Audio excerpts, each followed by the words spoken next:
उद्देश संस्था काठी पिंपळगाव यांच्या वतीने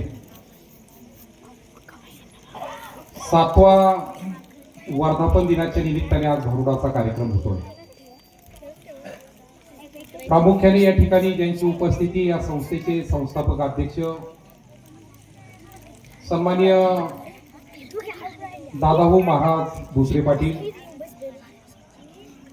जिल्हा परिषदेचे नुकतेच सदस्य म्हणून निवडून आलेले सन्माननीय सुभाष काका तांबे पाटील, लासूर स्टेशन मार्केट कमिटीचे उपसभापती सन्माननीय अनिल भाऊ चव्हाण, आजच्या कार्यक्रमाचे अध्यक्ष सन्माननीय सुभाषाबा भोसरे पाटील, या ठिकाणी प्रामुख्याने हजर असलेले हरिभक्त परायण भरत महाराज,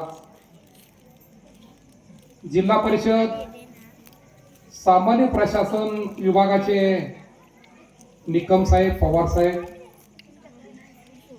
या ठिकाणी हरिभक्त परायण चंद्रकांत महाराज सावंत, हरिभक्त परायण पंडित भाऊ सोबे पाटील, वैजापूर आलेले सन्माननीय बाबासाहेबजी गायकवाड, आबासाहेबजी जेजूरकर, आमचे पठारे सर, या ठिकाणी प्रामुख्याने मार्केट कमिटी लासूर स्टेशनचे संचालक सन्माननीय संभाजी पाटील जगताप, उपसरपंच अरुण भाऊ मातेरे, या ठिकाणी प्रामुख्याने खिरडीहून आलेले गावातील सर्व ज्येष्ठ मंडळी मोठ्या संख्येने हजर आहे।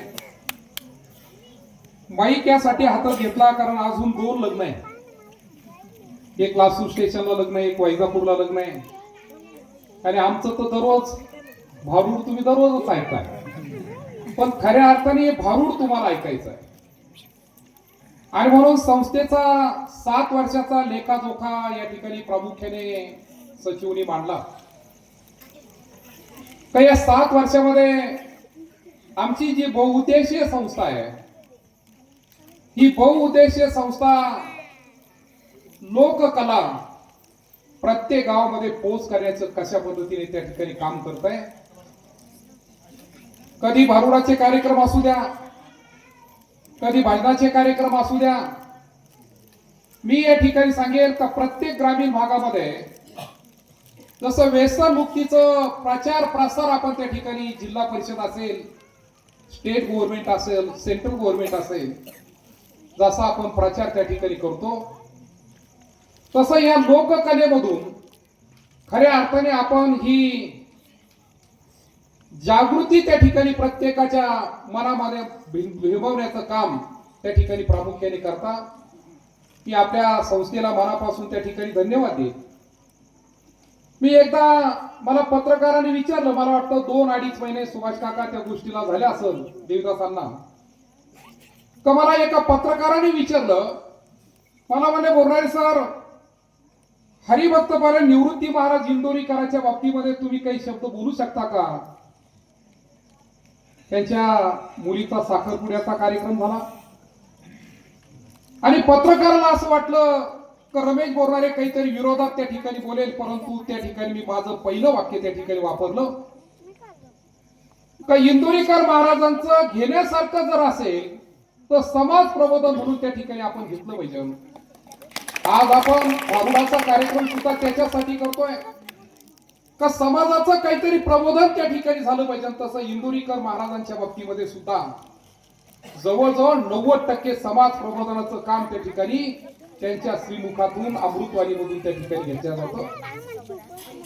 प्रत्येक साधू संत, मग गोदाधाम सरला बेटाचे महंत रामगिरीजी महाराज असू द्या, ते सुद्धा आपल्या कीर्तनामधून आध्यात्मिकला जोड समाज प्रबोधनाची घालण्याचं काम सुद्धा महाराजांच्या रूपाने त्या ठिकाणी आपल्याला पाहायला मिळत आहे। आणि म्हणून जे काही काम साधू संत महंत त्या ठिकाणी करतात, तेच काम भारुडाच्या माध्यमातून आपल्या गावामध्ये आपले सर्वांचे आवडते हरिभक्त परायण दादाभाऊ महाराज धोत्रे यांच्या माध्यमातून, म्हणजे सर्व टीमच्या माध्यमातून त्या ठिकाणी होत आहे। 4 दिवसापूर्वी ते आले, ते म्हणले का जरा आगळा वेगळा कार्यक्रम आहे, तुम्हाला यावाच लागतं, मला 100% येणार त्या ठिकाणी केलं पाहिजे.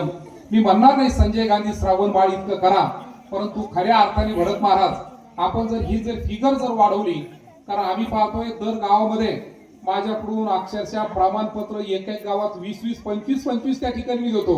मी काही कोणाला नाही म्हणत नाही. कुणी जरी आलं तर सांगितलं बोलणारे सर मी भारूड करतो, मी भजन करतो, मी कीर्तन करतो, मी प्रवचन करतो, मी व्याख्यान देतो, तर मी लगेच 2च मिनिटांमध्ये चंद्रकांत महाराज ते प्रमाणपत्र त्या ठिकाणी देतोय. आणि म्हणून सुभाष काका आता तुम्ही जिल्हा परिषद सदस्य म्हणून त्या ठिकाणी निवडून गेलेले आहे. निश्चित आपल्या माध्यमातून ही फिगर वाढवता कशी येईल, 100च्या वर कशी जाईल याचा प्रामुख्याने त्या ठिकाणी विचार करावं. कारण एक एक तालुक्याला 10-10, 12-12 त्या ठिकाणी नंबर लागता एका वर्षाला 10-12 10-12 एवढ्याच होईल त्या ठिकाणी. का आपल्या सर्वांना मनापासून त्या ठिकाणी धन्यवाद.